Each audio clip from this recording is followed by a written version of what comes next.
다니엘이 티그리스 강에서 본 환상에 대한 천사의 설명은 왕국의 이 흥망성쇠에 관한 것이었습니다. 세계의 정세가 너무나도 많이 변하고 또한 빨리 바뀌어 가고 있다는 것을 알 수 있습니다. 이 변화 많은 세상에서 영원한 것도 없고 우리가 의지할 분은 하나님뿐이라고 했습니다. 11장 전체를 볼 때에 한 구절 한 구절 예언된 말씀이 역사적으로 그대로 성취가 된 것을 잘 알 수 있습니다. 어제는 이런 예언들이 어떻게 성취되었는지 상세하게 말씀을 드리지 않고 넘어간 것에 대한 아쉬움이 많습니다. 그래서 오늘은 예언의 성취라는 제목으로 이 예언이 어떻게 성취가 되었는지 대지 구분 없이 그냥 원포인트로만 살펴보고자 합니다. 오늘 본문 21절부터 35절까지는 안티오쿠스 에프파니스라는 그런 왕이 있습니다. 그 왕에 관한 예언입니다. 시리아 쪽에 있었던 사람이죠. 다니엘서가 그에게 대해서 이렇게 길게 예언을 한 것은 그만큼 그가 악한 자였기 때문입니다. 그리고 안티오쿠스 에피파네스는 이 적그리스도를 상징적으로 보여주는 인물입니다. 그는 안티오쿠스 3세의 둘째 아들입니다. 로마에서 볼모로 잡혀 있었던 사람입니다. 20절에서 아무도 모르게 살해되고 말 것이라는 예언대로 그의 형이 살해되었다는 소식을 그는 들었죠. 그래서 로마에서 볼모로 잡혀 있다가 고향으로 돌아오는 동안에 사람들에게 동정적인 호소를 하면서 사람들을 모았습니다. 그리고 안디옥에 돌아와서는 교묘한 깨로 안디옥을 점령하고 왕위를 차지했습니다. 이 사건에 대한 예언이 오늘 본문 21절에 나타나 있습니다. 제가 읽어보겠습니다. 뒤를 이어 어떤 비열한 사람이 왕이 될 것이다. 그는 왕이 될 권리도 없는 악한 사람인데도 왕위를 차지할 것이다. 그는 은밀하게 술책을 써서 왕권을 잡을 것이다. 이렇게 예언되어 있습니다. 이 예언이 성취된 것입니다. 오늘은 성경 한 구절 한 구절씩 읽으면서 이 예언이 어떻게 성취되었는지를 살펴보기 때문에 좀 성경 읽는 시간이 좀 많을 것 같습니다. 그리고 22절부터 24절에 보면 그의 됨됨이가 얼마나 비열하고 또 악한지 그것을 또 묘사해 놓고 있습니다. 안티오쿠스 에피파네스는 기원전 173년에 이집트를 1차로 침입했습니다. 그 일에 대해서 25절에서는 그런 남쪽 왕을 치려고 용기를 내서 큰 군대를 일으킬 것이다. 남쪽 왕도 매우 크고 강한 군대를 일으켜서 맞서서 싸우지만 대항하지 못할 것이다. 북쪽 왕이 음모를 꾸며서 남쪽 왕을 칠 것이기 때문이다. 북쪽 왕은 에피파네스를 이야기하는 것이고 남쪽 왕은 톨레미를 이야기하는 것입니다. 이집트의 톨레미를 말하는 것이죠. 기원전 169년에 안티오쿠스 에피파네스는 이집트 깊숙이 침입해가지고 이집트 왕 톨레미 6세의 그 화친을 받아들였습니다. 그래서 함께 술자리를 하면서도 서로의 마음속에는 상대방에 대한 음모를 가지고 있었습니다. 어느 정도 술에 취해 있을 때에 에피파네스는 신호를 보내가지고 이집트의 장군들을 죽였습니다. 그때의 이집트 왕인 톨레미 6세는 겨우 도망을 해가지고 목숨을 건질 수 있었습니다. 그 내용에 대한 예언이 26절과 27절에 기록되어 있습니다. 한번 읽고 넘어가겠습니다. 남쪽 왕과 함께 왕실 음식을 먹는 사람들이 왕을 멸망시킬 것이고 그의 군대가 패할 것이고 많은 군인이 쓰러져 살해될 것이다. 그때에 그 두 왕이 함께 먹으려고 한 식탁에 앉지만 그 동기가 악함으로 서로 거짓말을 주고받을 것이다. 그러나 하나님께서 정하신 때가 오지 않았으므로 그들은 원하는 바를 얻지 못할 것이다. 이집트 왕 톨레미 6세를 놓치게 되었죠.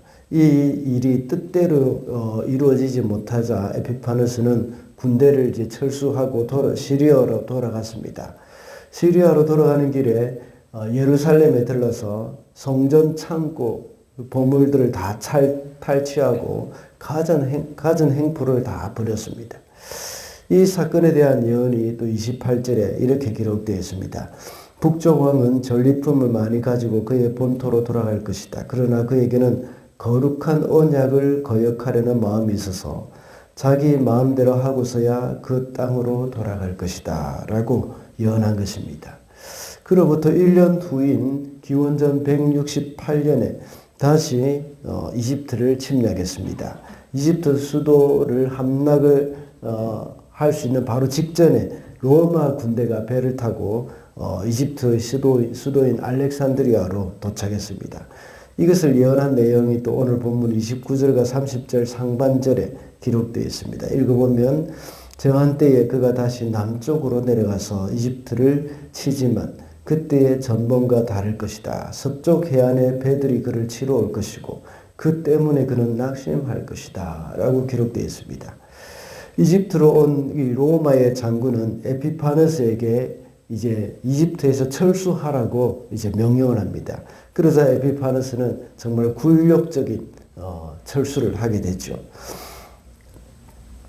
그리고 시리아로 돌아오는 길에 때마침 전에 폐위시켰던 유대 제사장 야손이 반란을 일으켰다는 소식을 듣고 예루살렘으로 또 진군을 합니다.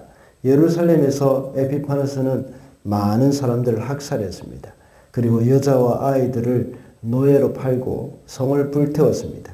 성전으로 들어가서 더 이상 하나님께 제사를 드리지 못하도록 금지를 하고 돼지 피를 성전에 다 뿌려버렸습니다.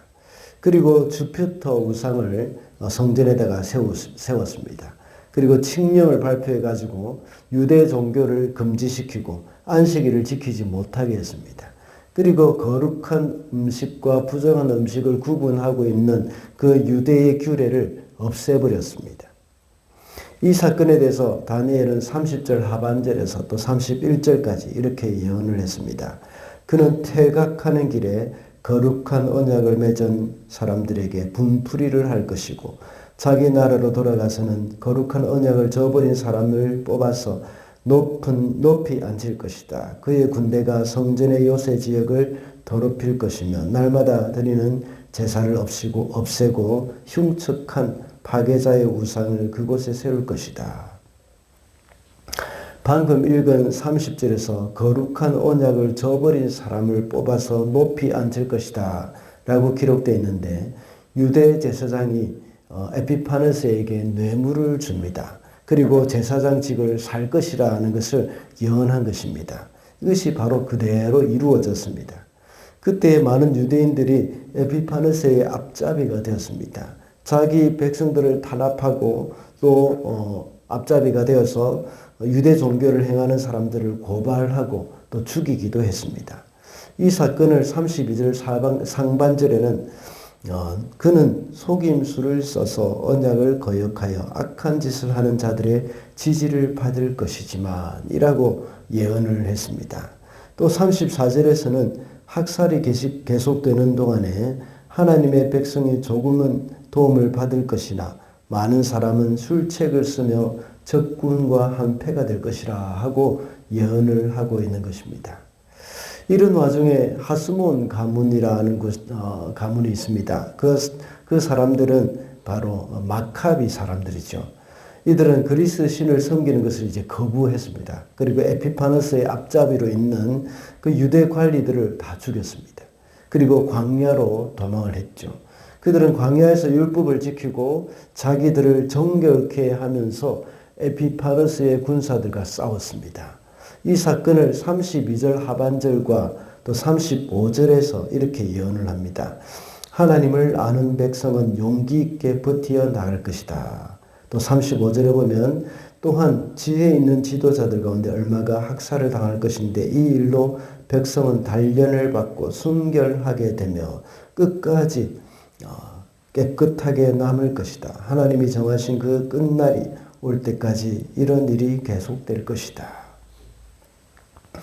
이렇게 하여서 유대 땅은 헬라 제국의 영향에서 마침내 벗어났습니다. 약 100년간 마카비 시대가 오게 된 것이죠.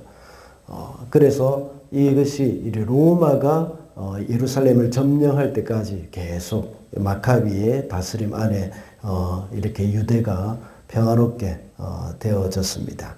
여기까지가 이제 안티오쿠스 에피파네스에 관한 예언입니다.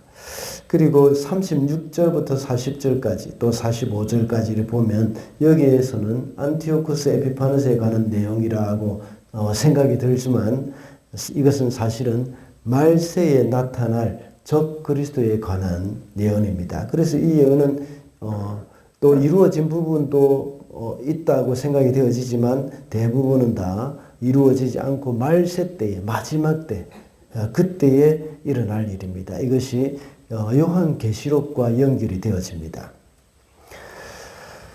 이렇게 해서 오늘은 예언의 성취라는 제목으로 말씀을 살펴보면서 다니엘서에 기록된 내용이 너무나도 정확하게 성취되었다는 것을 알 수가 있습니다. 그리고 아직 성취되지 않은 적그리스도에 관한 부분은 앞으로도 계속 성취될 것임을 우리는 확신할 수 있습니다. 이렇게 사악한 안티오쿠스 에피파네스에 관한 내용을 길게 기록을 하면서 적그리스도와 연관을 시키는 것을 우리가 볼 수 있는데 이것은 바로 이 적그리스도는 거짓의 압이라는 사실 때문입니다. 안티오쿠스 에피파네스는 온갖 거짓과 배반, 음모, 탐욕 그리고 하나님의 백성을 핍박하면서 하나님을 대적한 사람입니다. 이것은 마지막 때에 나타나게 될 적그리스도의 그림자임을 우리가 알 수가 있습니다. 오늘날도 끊임없이 적그리스도의 모습들이 사회 속에서 나타나고 있습니다. 또 역사 속에서도 적그리스도의 모습이 계속해서 나타났습니다. 그러나 거짓과 배반 그리고 또 탐욕으로 가득한 이 세상 가운데서 우리 그리스도인들은 말세를 살아가는 우리 그리스도인들은 이 진실과 신의를 지키면서 거룩한 삶을 살아야 한다는 것입니다. 그래서 이 땅 가운데서 말세 때에 하나님의 백성으로서 정말 이 마카비 시대의 마카비의 사람들처럼 그렇게 거룩한 삶을 살아가게 되는 저와 여러분이 되시기를 바랍니다.